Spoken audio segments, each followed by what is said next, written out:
ಬೆಳಗಾವಿಯಲ್ಲಿ ನಿನ್ನೆಯಿಂದ ಚಳಿಗಾಲದ ಅಧಿವೇಶನ ಶುರುವಾಗಿದೆ. ಇವತ್ತು 2ನೇ ದಿನದ ಅಧಿವೇಶನ ನಡೆಯುತ್ತೆ. ನಿನ್ನೆ ಅಗಲಿದ ಗಣ್ಯರಿಗೆ ಸಂತಾಪವನ್ನ ಸೂಚಿಸಿ ಕಲಾಪವನ್ನ ಇವತ್ತಿಗೆ ಮುಂದೂಡಿದ್ದಾರೆ. ಇವತ್ತಿನಿಂದ ಅಧಿವೇಶನದಲ್ಲಿ ಅಸಲಿ ಆಟ ಶುರುವಾಗಿದೆ. ಇವತ್ತು ಬೆಳಗ್ಗೆ 10 ಗಂಟೆಗೆ ಕಲಾಪ ಶುರುವಾಗಲಿದ್ದು ಉತ್ತರ ಕರ್ನಾಟಕದ ಸಮಸ್ಯೆಗಳ ಬಗ್ಗೆ ಚರ್ಚೆ ನಡೆಸುವ ನಿರೀಕ್ಷೆ ಇದೆ. ಬೆಳಗಾವಿಯಲ್ಲಿ ನಡೀತಾ ಇರುವ ಚಳಿಗಾಲದ ಅಧಿವೇಶನದಲ್ಲಿ ಬೃಹತ್ ಹೋರಾಟದ ಮೂಲಕ ಸರ್ಕಾರಕ್ಕೆ ಬಿಸಿ ಮುಟ್ಟಿಸಲು ಬಿಜೆಪಿ ಮುಂದಾಗಿದೆ. ಕಬ್ಬಿಗೆ ಬೆಂಬಲ ಬೆಲೆ, ಮೆಕ್ಕೆಜೋಳ, ರಾಗಿ ಖರೀದಿ ಕೇಂದ್ರ ತೆರೆಯದೆ ನಿರ್ಲಕ್ಷ್ಯ, ಉತ್ತರ ಕರ್ನಾಟಕದ ಭಾಗದ ಸಮಸ್ಯೆಗಳನ್ನು ಈಡೇರಿಸಬೇಕು ಅಂತ ಒತ್ತಾಯಿಸಿ ಇವತ್ತು ಬಿಜೆಪಿ ಪ್ರತಿಭಟನೆಯನ್ನ ನಡೆಸಲಿದೆ. ಬೆಳಗಾವಿಯ ಮಾಲಿನಿ ಸಿಟಿ ಮೈದಾನದಲ್ಲಿ ಹೋರಾಟ ನಡೆಯಲಿದ್ದು ಬಿಜೆಪಿ ರಾಜ್ಯಾಧ್ಯಕ್ಷ ಬಿವೈ ವಿಜಯೇಂದ್ರ, ಪ್ರತಿಪಕ್ಷ ನಾಯಕ ಆರ್ ಅಶೋಕ್ ಸೇರಿದಂತೆ ಹಲವರು ಭಾಗಿಯಾಗಲಿದ್ದಾರೆ. ಹಾಗೆ ಟ್ರ್ಯಾಕ್ಟರ್ಗಳಲ್ಲಿ ಸುವರ್ಣಸೌಧಕ್ಕೆ ಮುತ್ತಿಗೆ ಹಾಕೋಕೆ ಬಿಜೆಪಿ ನಾಯಕರು ಮುಂದಾಗಿದ್ದಾರೆ. ಬೆಳಗಾವಿಯಲ್ಲಿ 2ನೇ ದಿನದ ಚಳಿಗಾಲದ ಅಧಿವೇಶನಕ್ಕೆ ಸಾಲು ಸಾಲು ಹೋರಾಟದ ಬಿಸಿ ತಟ್ಟಲಿದೆ. ಒಂದ್ ಕಡೆ ಕಮಲ ಪಡೆ ಹೋರಾಟಕ್ಕೆ ಸಜ್ಜಾಗಿದ್ರೆ ಮತ್ತೊಂದು ಕಡೆ ವಿವಿಧ ಬೇಡಿಕೆಗಳಿಗೆ ಆಗ್ರಹಿಸಿ ಒಂದೇ ದಿನ ಪ್ರತಿಭಟನೆಗಳು ನಡೆಯಲಿವೆ. ಸ್ವಾಮಿನಾಥನ್ ವರದಿ ಜಾರಿ, ಕೃಷಿ ಕಾಯ್ದೆ ವಾಪಸ್ ಪಡೆಯುವಂತೆ ರೈತ ಸಂಘದ ನಾಯಕರು ಪ್ರತಿಭಟನೆ ನಡೆಸಲಿದ್ದಾರೆ. ದ್ವಿಭಾಷಾ ನೀತಿ ಕೈಬಿಟ್ಟು ತ್ರಿಭಾಷಾ ನೀತಿ ಮುಂದುವರಿಸುವಂತೆ ಆಗ್ರಹಿಸಿ ಪ್ರೌಢಶಾಲಾ ಸಂಸ್ಕೃತ ಅಧ್ಯಾಪಕರ ಸಂಘದಿಂದ ಹೋರಾಟ ನಡೆಯಲಿದೆ. ಹೀಗೆ ಹಲವಾರು ಸಂಘಟನೆಗಳು ಸುವರ್ಣ ಗಾರ್ಡನ್ನಲ್ಲಿ ಹೋರಾಟ ಮಾಡಲಿದ್ದಾರೆ. ಸಿಎಂ ಸಿದ್ದರಾಮಯ್ಯಗೆ ಸದನದ ಒಳಗೆ ಹೊರಗೆ ನಾಯಕತ್ವ ಬಿಕ್ಕಟ್ಟು ಸವಾಲಾಗಿದೆ. ಹೈಕಮಾಂಡ್ ವಾರ್ನಿಂಗ್ ನಡುವೆಯೂ ನಾಯಕತ್ವ ಜಟಾಪಟಿ ಮುಂದುವರಿತಾನೇ ಇದೆ. ಹೀಗಾಗಿ ಇವತ್ತು ಬೆಳಗಾವಿಯಲ್ಲಿ ಸಿಎಂ ಸಿದ್ದರಾಮಯ್ಯ ಅಧ್ಯಕ್ಷತೆಯಲ್ಲಿ ಸಿಎಲ್ಪಿ ಸಭೆ ನಡೆಯಲಿದೆ. ನಾಯಕತ್ವ ಬಿಕ್ಕಟ್ಟಿನ ವಿಚಾರದಲ್ಲಿ ಎದುರಾಗಿರುವ ಟೀಕೆಗಳು ಹಾಗೂ ಅಧಿವೇಶನದಲ್ಲಿ ವಿಪಕ್ಷಗಳ ಆರೋಪ ಟೀಕೆಗಳಿಗೆ ತಿರುಗೇಟು ಕೊಡೋ ಬಗ್ಗೆ ಚರ್ಚೆ ನಡೆಯಲಿದೆ.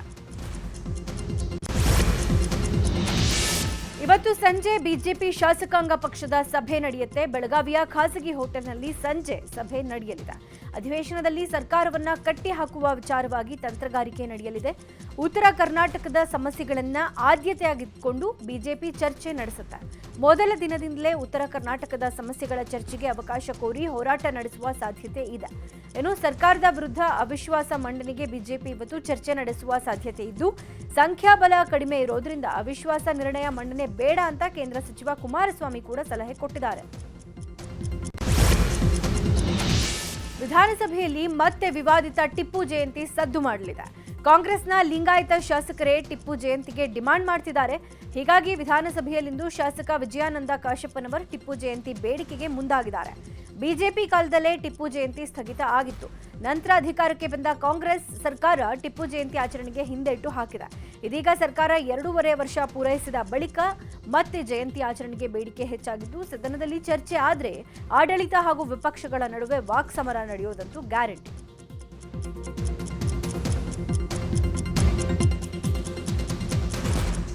ಇನ್ನು ಟಿಪ್ಪು ಜಯಂತಿ ವಿಚಾರದ ಬಗ್ಗೆ ನ್ಯೂಸ್ 18ಗೆ ಪರಿಷತ್ ಸದಸ್ಯ ಸಿಟಿ ರವಿ ಪ್ರತಿಕ್ರಿಯೆ ಕೊಟ್ಟಿದ್ದಾರೆ. ವಿಜಯಾನಂದ ಕಾಶಪ್ಪನವರು ಟಿಪ್ಪುವಿನ ನಿಜ ಸ್ವರೂಪ ತಿಳ್ಕೊಳ್ಬೇಕು. ಟಿಪ್ಪು ಜಯಂತಿಯನ್ನು ಆಚರಿಸೋಕೆ ಮುಂದಾದ್ರೆ ಜನಾಂದೋಲನ ಮಾಡ್ತೇವೆ. ಕೊಡವರ ಕ್ರಿಶ್ಚಿಯನ್ನರ ಮೇಧಕ್ಕೆ ಟಿಪ್ಪು ಕಾರಣ. ಹೀಗಾಗಿ ಯಾವುದೇ ಕಾರಣಕ್ಕೂ ಟಿಪ್ಪು ಜಯಂತಿ ಆಚರಿಸಬಾರದು ಅಂತ ಕಿಡಿಕಾರಿದ್ರು. ಬೆಳಗಾವಿ ಅಧಿವೇಶನದ ಮೊದಲ ದಿನವಾದ ನಿನ್ನೆ ಹಲವು ವಿಚಾರಗಳ ಬಗ್ಗೆ ಚರ್ಚೆ ನಡೆದಿದ್ದು ಮದ್ಯ ಸೇವನೆಯಿಂದ ಲಿವರ್ ಡ್ಯಾಮೇಜ್, ಜಾಂಡೀಸ್ ಕಾಯಿಲೆಗೆ ತುತ್ತಾಗುವ ಬಗ್ಗೆ ಪರಿಷತ್ನಲ್ಲಿ ಸ್ವಾರಸ್ಯಕರ ಚರ್ಚೆ ನಡೆದಿದೆ. ಬಿಜೆಪಿಯ ಎನ್ ರವಿಕುಮಾರ್ ವಿಷಯವನ್ನ ಪ್ರಸ್ತಾಪ ಮಾಡಿದ್ದು ಮದ್ಯ ಸೇವನೆಯಿಂದ 3% ಜನ ಅನಾರೋಗ್ಯಕ್ಕೆ ತುತ್ತಾಗ್ತಿದ್ದಾರೆ.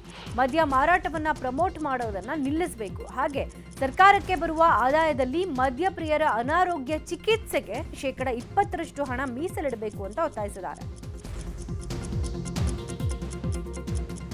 ಇನ್ನು ಇದೇ ವಿಷಯಕ್ಕೆ ಬಿಜೆಪಿಯ ಎನ್ ರವಿಕುಮಾರ್ ಪ್ರಶ್ನೆಗೆ ಅಬಕಾರಿ ಸಚಿವ ಆರ್.ಬಿ. ತಿಮ್ಮಾಪುರ ಲಿಖಿತ ಉತ್ತರ ಕೊಟ್ಟಿದ್ದಾರೆ. ಏಪ್ರಿಲ್ 2025ರಿಂದ ಸೆಪ್ಟೆಂಬರ್ ವರೆಗೆ 195 ಲಕ್ಷ ಪೆಟ್ಟಿಗೆ ಬಿಯರ್ ಮಾರಾಟ ಆಗಿದೆ. ಕಳೆದ ಬಾರಿ ಇದೇ ಅವಧಿಗೆ ಹೋಲಿಸಿದ್ರೆ 4746 ಲಕ್ಷ ಪೆಟ್ಟಿಗೆಗಳು ಕಡಿಮೆ ಮಾರಾಟ ಆಗಿರೋದ್ರಿಂದ ಶೇಕಡ 19.55ರಷ್ಟು ಮಾರಾಟ ಬೆಳವಣಿಗೆ ಕುಂಠಿತ ಆಗಿದೆ ಅಂದರು. ನಂತರ ಯುವಕರು ಅಳತೆ ಮೀರದಂತೆ ಕುಡಿಬೇಕು ಅಂತ ಭಾರತಿ ಶೆಟ್ಟಿ ಹೇಳಿದ್ದಾರೆ. 1 ಬಾಟಲ್ ಬಿಯರ್ ಕುಡಿದ್ರೆ ಲಿವರ್ ಹಾಳಾಗಲ್ಲ, ಹೀಗಾಗಿ ಅಳತೆ ಮೀರದಂತೆ ಕುಡಿಬೇಕು ಅಂತ ಹೇಳಿದ್ರು. ಗೋಕಾಕ್ ಪ್ರತ್ಯೇಕ ಜಿಲ್ಲೆ ರಚನೆಗೆ ಒತ್ತಾಯಿಸಿ ಸ್ವಾಮೀಜಿಗಳ ನಿಯೋಗ ಸಿಎಂ ಸಿದ್ದರಾಮಯ್ಯ ಅವರನ್ನ ಭೇಟಿ ಮಾಡಿದ್ದಾರೆ. ಸಚಿವ ಸತೀಶ್ ಜಾರಕಿಹೊಳಿ, ಶಾಸಕ ಬಾಲಚಂದ್ರ ಜಾರಕಿಹೊಳಿ, ಗೋಕಾಕ್ ತಾಲೂಕಿನ ವಿವಿಧ ಮಠಾಧೀಶರು ಭೇಟಿ ಮಾಡಿ ಗೋಕಾಕ್ ಪ್ರತ್ಯೇಕ ಜಿಲ್ಲೆ ರಚನೆ ಬಗ್ಗೆ ಚರ್ಚೆ ನಡೆಸಿದ್ದಾರೆ. ನಂತರ ಮಾತನಾಡಿದ ಬಳಿಕ ಶಾಸಕ ಬಾಲಚಂದ್ರ ಜಾರಕಿಹೊಳಿ, ಬೆಳಗಾವಿ ಜಿಲ್ಲೆ ವಿಭಜನೆ ಮಾಡಿ ಗೋಕಾಕ್ ಜಿಲ್ಲೆ ಮಾಡುವಂತೆ ಹೇಳಿದೀವಿ. ಬೆಳಗಾವಿಗೆ ಜಿಲ್ಲೆಗೆ ಸಂಬಂಧಪಟ್ಟಂತೆ 18 ಶಾಸಕರು ಕರೆದು ಅಭಿಪ್ರಾಯವನ್ನ ಪಡೆದು ನಿರ್ಣಯ ಮಾಡುವುದಾಗಿ ಸಿಎಂ ಹೇಳಿದ್ದಾರೆ. ಅಧಿವೇಶನದಲ್ಲಿ ಜಿಲ್ಲಾ ವಿಭಜನೆ ಆಗುವ ಅವಕಾಶ ಆಶಾವಾದ ಇದೆ ಅಂತ ಶಾಸಕ ಬಾಲಚಂದ್ರ ಹೇಳಿದರು.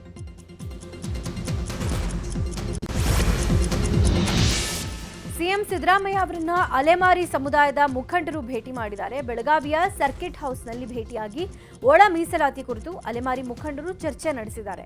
ಈ ವೇಳೆ ಸಚಿವರಾದ ಎಚ್.ಕೆ. ಪಾಟೀಲ್, ಕೆ.ಎಚ್. ಮುನಿಯಪ್ಪ, ಡಾಕ್ಟರ್ ಎಚ್.ಸಿ. ಮಹದೇವಪ್ಪ, ಸತೀಶ್ ಜಾರಕಿಹೊಳಿ ಉಪಸ್ಥಿತರಿದ್ದರು. ಕಳೆದ ಒಂದು ವಾರದಿಂದ ಇಂಡಿಗೋ ವಿಮಾನ ಹಾರಾಟದಲ್ಲಿ ತೊಂದರೆ ಉಂಟಾಗಿದ್ದು ಪ್ರಯಾಣಿಕರು ಪರದಾಡುವಂತಾಗಿತ್ತು. ಈ ಹಿನ್ನೆಲೆ ಇವತ್ತು ಕನ್ನಡಪರ ಹೋರಾಟಗಾರ ವಾಟಾಳ್ ನಾಗರಾಜ್ ನೇತೃತ್ವದಲ್ಲಿ ಪ್ರತಿಭಟನೆ ಹಮ್ಮಿಕೊಳ್ಳಲಾಗಿದ್ದು ಏರ್ಪೋರ್ಟ್ಗೆ ಮುತ್ತಿಗೆ ಹಾಕ್ತಿದ್ದಾರೆ. ಮದುವೆಗೆ ಹೋಗೋರು, ಆಸ್ಪತ್ರೆಗೆ ಹೋಗುವ ರೋಗಿಗಳು ತೊಂದರೆ ಅನುಭವಿಸ್ತಾ ಇದ್ದಾರೆ. ಈ ಬಗ್ಗೆ ಕೇಂದ್ರ, ರಾಜ್ಯ ಸರ್ಕಾರ ಕೂಡಲೇ ಗಮನ ಹರಿಸಬೇಕು ಅಂತ ಆಗ್ರಹಿಸಿ ಪ್ರತಿಭಟನೆಗೆ ಮುಂದಾಗಿದ್ದಾರೆ. ಮಧ್ಯಾಹ್ನ 1 ಗಂಟೆ ಸುಮಾರಿಗೆ ವಾಟಾಳ್ ನಾಗರಾಜ್ ನೇತೃತ್ವದಲ್ಲಿ ಮುತ್ತಿಗೆ ಹಾಕಲಿದ್ದಾರೆ.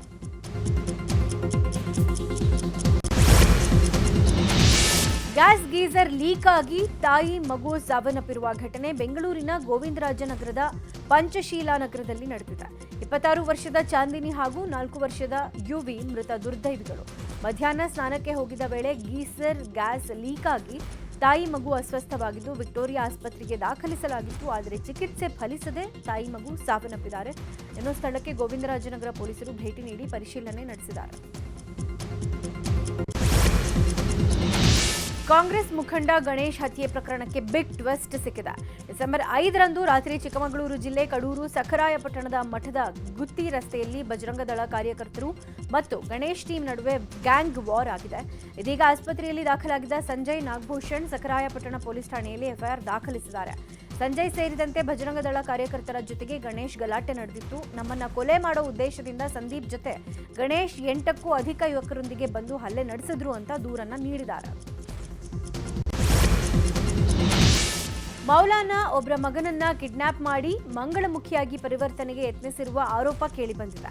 ಬೆಂಗಳೂರಿನ ಡಿಜೆಹಳ್ಳಿ ಮಸೀದಿಯೊಂದರ ಮೌಲಾನಾ ತಮ್ಮ ಮಗ ಕಾಣೆಯಾಗಿದ್ದಾನೆ ಅಂತ ಡಿಜೆಹಳ್ಳಿ ಠಾಣೆಗೆ ದೂರನ್ನ ನೀಡಿದ್ರು. ಈ ಬಗ್ಗೆ ತನಿಖೆ ನಡೆಸಿದ್ದ ಡಿಜೆಹಳ್ಳಿ ಪೊಲೀಸರು ಮಧುರೈನಿಂದ ಯುವಕನನ್ನ ರಕ್ಷಿಸಿ ಕರೆತಂದಿದ್ದಾರೆ. ಶುಕ್ರವಾರ ಬೆಂಗಳೂರಿನಿಂದ ಕಿಡ್ನಾಪ್ ಮಾಡಿಕೊಂಡು ಹೋಗಿದ್ದ ಕೆಲ ಮಂಗಳಮುಖಿಯರು ಮಧುರೈನಲ್ಲಿ ಆಪರೇಷನ್ ಮಾಡಿಸಿ ಪರಿವರ್ತನೆಗೆ ಯತ್ನಿಸಿದ್ದಾರೆ ಅಂತ ಹೇಳಲಾಗ್ತಾ ಇದೆ. ಸದ್ಯ ಯುವಕನನ್ನ ಅಂಬೇಡ್ಕರ್ ಆಸ್ಪತ್ರೆಗೆ ದಾಖಲಿಸಿ ಚಿಕಿತ್ಸೆ ಕೊಡಿಸಲಾಗ್ತಾ ಇದೆ. ಇನ್ನು ನಾಪತ್ತೆಯಾಗಿರುವ ಮಂಗಳಮುಖಿಯರಿಗಾಗಿ ಹುಡುಕಾಟ ಮುಂದುವರೆದಿದೆ.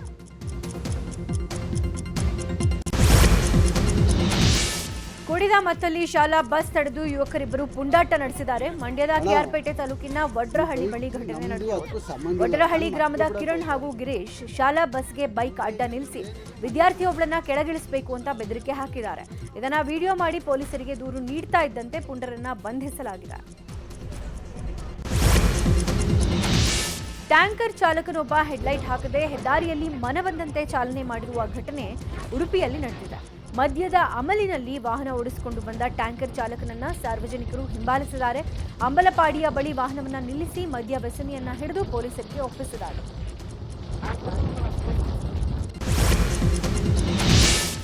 ಹೊಸ ವರ್ಷ ಸಮೀಪಿಸ್ತಾ ಇದ್ದಂತೆ ಪೊಲೀಸ್ ಅಧಿಕಾರಿಗಳು ಸಿದ್ಧತೆಯನ್ನ ನಡೆಸಿದ್ದಾರೆ. ನಿನ್ನೆ ಅಧಿಕಾರಿಗಳ ಜೊತೆ ಪೊಲೀಸ್ ಆಯುಕ್ತರ ಕಚೇರಿಯಲ್ಲಿ ನ್ಯೂ ಇಯರ್ಗೆ ಸಂಬಂಧಪಟ್ಟಂತೆ ಸುರಕ್ಷತಾ ವ್ಯವಸ್ಥೆಗಳ ತಯಾರಿಗಾಗಿ ಸಭೆ ನಡೆಸಲಾಯಿತು. ಸಭೆಯಲ್ಲಿ ನಗರದ ಎಲ್ಲಾ ಇನ್ಸ್ಪೆಕ್ಟರ್, ಎಸಿಪಿಗಳು ಮತ್ತು ಡಿಸಿಪಿಗಳ ಜೊತೆಗೆ ಚರ್ಚೆ ನಡೆಸಿದ್ದು ಅಗತ್ಯ ಕ್ರಮಗಳನ್ನು ಕೈಗೊಳ್ಳಲು ಸೂಚನೆ ಕೊಟ್ಟಿದ್ದಾರೆ. ವಿಶೇಷವಾಗಿ ಡ್ರಗ್ಸ್ ಸಾಗಾಟ, ಕಾನೂನು ಸುವ್ಯವಸ್ಥೆ, ವೀಲಿಂಗ್ ಹಾವಳಿ, ಸಂಚಾರ ವ್ಯವಸ್ಥೆಯ ಬಗ್ಗೆ ಚರ್ಚೆ ನಡೆಸಿದ್ದಾರೆ. ಬೆಂಗಳೂರಲ್ಲಿ ಬೀದಿ ನಾಯಿಗಳ ಹಾವಳಿ ತಡೆಗಟ್ಟುವ ಸಲುವಾಗಿ ಲೋಕಾಯುಕ್ತ ನ್ಯಾಯಾಧೀಶ ಬಿಎಸ್ ಪಾಟೀಲ್ ಅಧಿಕಾರಿಗಳ ಸಭೆ ನಡೆಸಿದ್ದಾರೆ. ಜಿಬಿಎ ವ್ಯಾಪ್ತಿಯ 5 ಪಾಲಿಕೆ ಅಧಿಕಾರಿಗಳ ಜೊತೆ ಲೋಕಾಯುಕ್ತ ಕಚೇರಿಯಲ್ಲಿ ಸಭೆ ನಡೆಸಿದ್ದು ಕೈಗೊಂಡ ಕ್ರಮಗಳ ಬಗ್ಗೆ ಮಾಹಿತಿ ಪಡ್ಕೊಂಡಿದ್ದಾರೆ.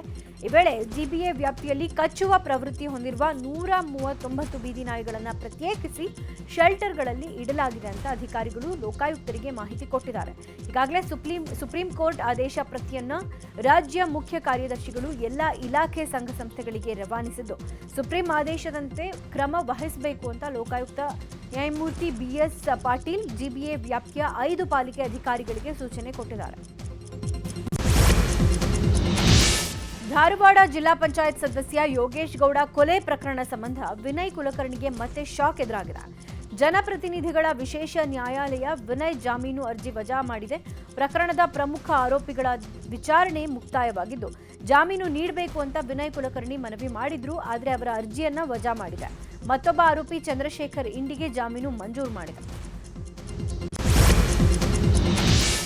ಪಂಚಮಸಾಲಿ 2A ಮೀಸಲಾತಿ ಹೋರಾಟಗಾರರು ಡಿಸೆಂಬರ್ 10ರಂದು ದೌರ್ಜನ್ಯ ದಿನಾಚರಣೆ ಮಾಡುವುದಾಗಿ ಗದಗದಲ್ಲಿ ಪಂಚಮಸಾಲಿ ಜಗದ್ಗುರು ಜಯ ಮೃತ್ಯುಂಜಯ ಸ್ವಾಮೀಜಿ ಹೇಳಿಕೆ ಕೊಟ್ಟಿದ್ದಾರೆ.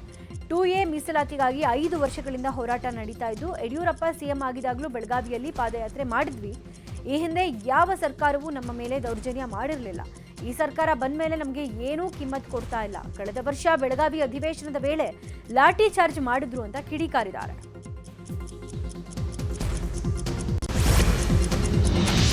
ಗಣಿ ಮತ್ತು ಭೂ ವಿಜ್ಞಾನ ಇಲಾಖೆ ಸಚಿವ ಎಎಸ್ಎಸ್ ಮಲ್ಲಿಕಾರ್ಜುನ ತವರು ಜಿಲ್ಲೆಯಲ್ಲೇ ಅಕ್ರಮ ಮರಳು ದಂಧೆ ಎಗ್ಗಿಲ್ಲದೆ ನಡೀತಾ ಇದೆ.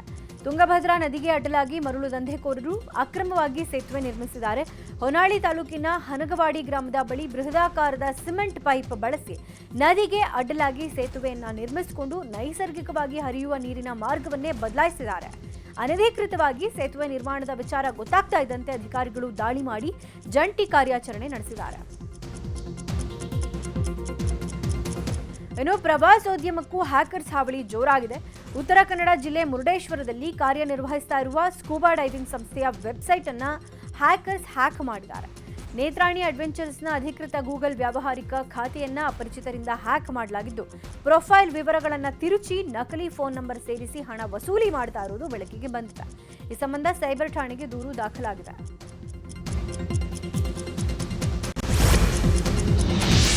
ಗದಗದಲ್ಲಿ ಶಾರ್ಟ್ ಸರ್ಕ್ಯೂಟ್ನಿಂದ ರಾಶಿ ಮಾಡಿದ್ದ ಮೆಕ್ಕೆಜೋಳ ಸಂಪೂರ್ಣ ಸುಟ್ಟು ಕರಕಲಾಗಿದೆ. ಲಕ್ಷ್ಮೇಶ್ವರ ತಾಲೂಕಿನ ಮಜಲಾಪುರ ಗ್ರಾಮದಲ್ಲಿ ಘಟನೆ ನಡೆದಿರುವುದು. ಸ್ಥಳಕ್ಕೆ ಆಗಮಿಸಿದ ಅಗ್ನಿಶಾಮಕ ದಳ ಸಿಬ್ಬಂದಿ ಬೆಂಕಿಯನ್ನು ನಂದಿಸೋಕೆ ಹರಸಾಹಸ ಪಟ್ಟರು.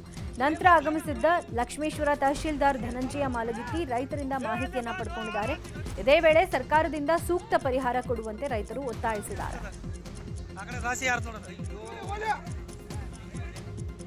ಇನ್ನು ವೆಲ್ಡಿಂಗ್ ಮಾಡೋ ವೇಳೆ ಕಿಡಿ ಬಿದ್ದು ಕಬ್ಬು ತುಂಬಿದ ಟ್ರ್ಯಾಕ್ಟರ್ಗೆ ಬೆಂಕಿ ಹೊತ್ಕೊಂಡ ಘಟನೆ ಬಾಗಲಕೋಟೆ ಜಿಲ್ಲೆಯ ಮುಧೋಳ ಸಮೀಪದ ಕಸ್ಬಾ ಜಂಬಗಿ ಕ್ರಾಸ್ ಬಳಿ ನಡೆದಿದೆ. ಟ್ರ್ಯಾಕ್ಟರ್ ಟ್ರೇಲರ್ಗೆ ಬೆಂಕಿ ಬೀಳ್ತಾ ಇದ್ದಂತೆ ಎಚ್ಚೆತ್ತ ಸಾರ್ವಜನಿಕರು ಅವಸರದಲ್ಲೇ ಬೆಂಕಿಯನ್ನು ನಂದಿಸಿ ಅನಾಹುತವನ್ನು ತಡೆಗಟ್ಟಿದ್ದಾರೆ.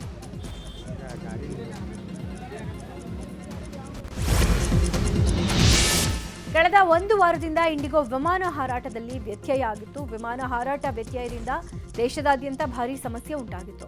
ಇನ್ನು ಘಟನೆಗೆ ಕಾರಣ ಕೇಳಿ ಡಿಜಿಸಿಎಂ ಇಂಡಿಗೋಗೆ ಶೋಕಾಸ್ ನೋಟಿಸ್ ಕೊಟ್ಟಿತ್ತು. ಶೋಕಾಸ್ ನೋಟಿಸ್ಗೆ ಉತ್ತರಿಸಿರುವ ಇಂಡಿಗೋ ಸಂಸ್ಥೆ ವಿಮಾನ ಹಾರಾಟ ವ್ಯತ್ಯಯದಿಂದ ಆದ ಸಮಸ್ಯೆಗೆ ವಿಷಾದಿಸುತ್ತೇವೆ. ಅನೇಕ ವಿಚಾರಗಳಿಂದಾಗಿ ಹಾರಾಟದಲ್ಲಿ ವ್ಯತ್ಯಯ ಆಗಿದೆ ಅಂತ ಹೇಳಿದೆ. ಇನ್ನು ನಿನ್ನೆಯೂ ಕೂಡ ಹಲವು ವಿಮಾನ ಹಾರಾಟದಲ್ಲಿ ವ್ಯತ್ಯಯ ಆಗಿದ್ದು ಜನ ಪರದಾಡಿದ್ರು. ಇನ್ನೊಂದು ಕಡೆ 1800ಕ್ಕೂ ಹೆಚ್ಚು ವಿಮಾನಗಳು ಹಾರಾಟ ನಡೆಸಿವೆ. ಡಿಸೆಂಬರ್ 3ರಿಂದ ಇಲ್ಲಿಯವರೆಗೂ ಕ್ಯಾನ್ಸಲ್ ಆದ ಟಿಕೆಟ್ ದರವನ್ನು ಪ್ರಯಾಣಿಕರಿಗೆ ಹಿಂತಿರುಗಿಸುತ್ತೇವೆ ಅಂತ ಇಂಡಿಗೋ ಮಾಹಿತಿ ಕೊಟ್ಟಿದೆ. ದಿತ್ವಾ ಚಂಡಮಾರುತಕ್ಕೆ ನಲುಗಿದ್ದ ಶ್ರೀಲಂಕಾಗೆ ಭಾರತ ಎಲ್ಲ ರೀತಿಯಲ್ಲೂ ಸಹಾಯ ಹಸ್ತ ನೀಡಿದೆ. ಶ್ರೀಲಂಕಾದಲ್ಲಿ ಭಾರತೀಯ ವೈದ್ಯಕೀಯ ತಂಡಗಳು ಬೀಡು ಬಿಟ್ಟಿವೆ. ಸೈಕ್ಲೋನ್ ಪೀಡಿತ ಜನರಿಗೆ ವೈದ್ಯಕೀಯ ಆರೈಕೆಯನ್ನು ಒದಗಿಸುತ್ತಿವೆ. ಇಲ್ಲಿವರೆಗೂ 2200ಕ್ಕೂ ಹೆಚ್ಚು ರೋಗಿಗಳಿಗೆ ಚಿಕಿತ್ಸೆ ನೀಡಲಾಗ್ತಾ ಇದೆ.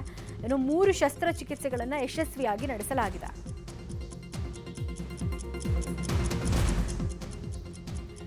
ದಿತ್ವಾ ಚಂಡಮಾರುತದಿಂದ ತತ್ತರಿಸಿರುವ ಶ್ರೀಲಂಕಾಗೆ ಭಾರತ ಸಹಾಯ ಹಸ್ತ ಚಾಚಿದ್ದು ಆಪರೇಷನ್ ಸಾಗರ್ ಬಂಧು ಹೆಸರಲ್ಲಿ ಸಹಾಯ ಮಾಡ್ತಿರೋದು.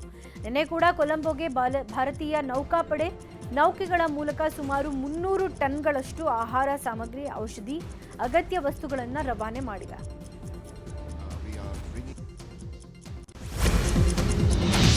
2017ರಲ್ಲಿ ದಾಖಲಾದ ಬಹುಭಾಷಾ ನಟಿಯ ಅಪಹರಣ ಮತ್ತು ಅತ್ಯಾಚಾರ ಪ್ರಕರಣದಲ್ಲಿ ಮಲಯಾಳಂ ನಟ ದಿಲೀಪ್ಗೆ ಬೆಗ್ ರಿಲೀಫ್ ಸಿಕ್ಕಿದೆ. ನಟಿ ಮೇಲಿನ ಹಲ್ಲೆ ಪ್ರಕರಣದಲ್ಲಿ 8ನೇ ಆರೋಪಿಯಾಗಿದ್ದ ನಟ ದಿಲೀಪ್ರನ್ನ ಎರ್ನಾಕುಲಂ ಪ್ರಧಾನ ಸೆಷನ್ಸ್ ನ್ಯಾಯಾಲಯ ಖುಲಾಸೆಗೊಳಿಸಿ ತೀರ್ಪನ್ನು ಕೊಟ್ಟಿದೆ. ನ್ಯಾಯಾಧೀಶೆ ಹನಿ ಎಂ ವರ್ಗೀಸ್ 6 ವರ್ಷಗಳ ಸುದೀರ್ಘ ವಿಚಾರಣೆ ನಡೆಸಿ ತೀರ್ಪನ್ನು ಪ್ರಕಟ ಮಾಡಿದ್ದಾರೆ. ಉತ್ತರ ಪ್ರದೇಶದಲ್ಲಿ ಅಚ್ಚರಿಯ ಮದುವೆಯೊಂದು ನಡೆದಿದೆ. ಬದೂನ್ ಜಿಲ್ಲೆಯಲ್ಲಿ 28 ವರ್ಷದ ಪಿಂಕಿ ಶರ್ಮಾ ಎಂಬಾಕೆ ಕೃಷ್ಣನ ಮೂರ್ತಿಯ ಜೊತೆಗೆ ಅದ್ಧೂರಿಯಾಗಿ ವಿವಾಹ ಆಗಿದ್ದು, ನಾನೇ ನಿಜವಾದ ಮೀರಾ ಅಂತ ಹೇಳ್ಕೊಂಡಿದ್ದಾರೆ. ಹಿಂದೂ ಸಂಪ್ರದಾಯದಂತೆ ವಿವಾಹ ಕಾರ್ಯಕ್ರಮ ನೆರವೇರಿದೆ. ಕಳೆದ 3 ತಿಂಗಳ ಹಿಂದೆ ಬೃಂದಾವನಕ್ಕೆ ಭೇಟಿ ನೀಡಿದಾಗ ಪ್ರಸಾದ ರೂಪದಲ್ಲಿ ಚಿನ್ನದ ಉಂಗುರ ಸಿಕ್ಕಿತ್ತು. ಆ ಬಳಿಕ ಈಕೆ ಕೃಷ್ಣನೇ ನನ್ನ ಗಂಡ ಅಂತ ವರಿಸಿದಾಳೆ. ವನ್ಯಜೀವಿ ಸಂರಕ್ಷಣಾ ಕೇಂದ್ರ ವಂತಾರ ಸಂಸ್ಥಾಪಕ ಅನಂತ್ ಅಂಬಾನಿ ಅವರಿಗೆ ಗ್ಲೋಬಲ್ ಹ್ಯೂಮನ್ ಸೊಸೈಟಿಯಿಂದ ಪ್ರತಿಷ್ಠಿತ ಪ್ರಾಣಿ ಕಲ್ಯಾಣಕ್ಕಾಗಿ ಜಾಗತಿಕ ಮಾನವೀಯ ಪ್ರಶಸ್ತಿ ನೀಡಿ ಗೌರವಿಸಲಾಗಿದೆ.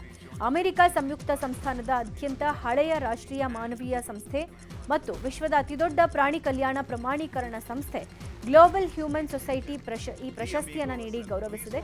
ವನ್ಯಜೀವಿ ರಕ್ಷಣೆಗೆ ಮೀಸಲಾಗಿರುವ ಅಂತಾರಾಷ್ಟ್ರೀಯ ಕಾರ್ಯಕ್ರಮದಲ್ಲಿ ಅನಂತ್ ಅಂಬಾನಿ ಪ್ರಶಸ್ತಿಯನ್ನ ನೀಡಿ ಪಡೆದ ಅತ್ಯಂತ ಕಿರಿಯ ಮತ್ತು ಮೊದಲ ಏಷ್ಯನ್ ವ್ಯಕ್ತಿ ಆಗಿದ್ದಾರೆ. I'm so excited this moment because we've reached this in the program. The presentation of one of our most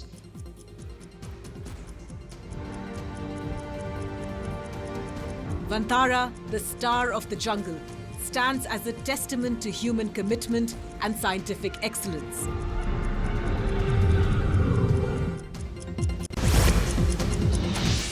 ಮಕ್ಕಳು ಸಾಮಾಜಿಕ ಜಾಲತಾಣ ಬಳಸೋದಕ್ಕೆ ನಿರ್ಬಂಧ ಮಿತಿ ಇರಬೇಕು ಅಂತ ವಿಶ್ವದಾದ್ಯಂತ ಚರ್ಚೆ ಆಗ್ತಾ ಇದೆ. ಇವೆನ್ನಲ್ಲೇ ಇದೀಗ ಆಸ್ಟ್ರೇಲಿಯಾ ಸರ್ಕಾರ ನಿಯಮ ರೂಪಿಸಿದ್ದು ಮಕ್ಕಳು ಜಾಲತಾಣ ಬಳಸೋದಕ್ಕೆ ನಿರ್ಬಂಧವನ್ನ ಹೇರಿದೆ. 16 ವರ್ಷಕ್ಕಿಂತ ಕಡಿಮೆ ವಯಸ್ಸಿನ ಮಕ್ಕಳು ಸಾಮಾಜಿಕ ಜಾಲತಾಣ ಬಳಸುವಂತಿಲ್ಲ ಎನ್ನುವ ನಿಯಮವನ್ನ ಆಸ್ಟ್ರೇಲಿಯಾ ಸರ್ಕಾರ ಜಾರಿಗೆ ತಂದಿದೆ. ಈ ನಿಬಂಧನೆಯನ್ನ ಅನುಷ್ಠಾನಗೊಳಿಸಲು ವಿಫಲವಾದರೆ 289 ಕೋಟಿ ದಂಡವನ್ನ ಎದುರಿಸಬೇಕಾಗುತ್ತೆ ಅಂತ ಸರ್ಕಾರ ಹೇಳಿದ್ದು, ನಾಳೆಯಿಂದ ನೂತನ ನಿಯಮ ಜಾರಿಗೆ ಬರಲಿದೆ. ಭಾರತ ದಕ್ಷಿಣ ಆಫ್ರಿಕಾ ಮೊದಲ ಟಿ20 ಪಂದ್ಯ ಇವತ್ತು ಕಟಕ್ನಲ್ಲಿ ನಡೆಯಲಿದೆ. ಶುಭ್ಮನ್ ಗಿಲ್ ಮತ್ತು ಹಾರ್ದಿಕ್ ಪಾಂಡ್ಯ ತಂಡಕ್ಕೆ ಮರಳಿದ್ದು, ಅಭಿಷೇಕ್ ಶರ್ಮಾ ದೊಡ್ಡ ಇನ್ನಿಂಗ್ಸ್ ಕಟ್ಟೋ ನಿರೀಕ್ಷೆ ಇದೆ. ಇನ್ನು 2026ರ ಟಿ20 ವಿಶ್ವಕಪ್ಗೆ ಇಂದಿನಿಂದಲೇ ಟೀಂ ಇಂಡಿಯಾ ಅಧಿಕೃತವಾಗಿ ತಯಾರಿ ಆರಂಭ ಮಾಡಿದೆ. ಸೌತ್ ಆಫ್ರಿಕಾ ವಿರುದ್ಧದ 5 ಪಂದ್ಯಗಳ ಸರಣಿಯಲ್ಲಿ ಭಾರತ ಬಲಿಷ್ಠ ತಂಡ ಕಟ್ಟುವ ಯೋಜನೆಯಲ್ಲಿದೆ.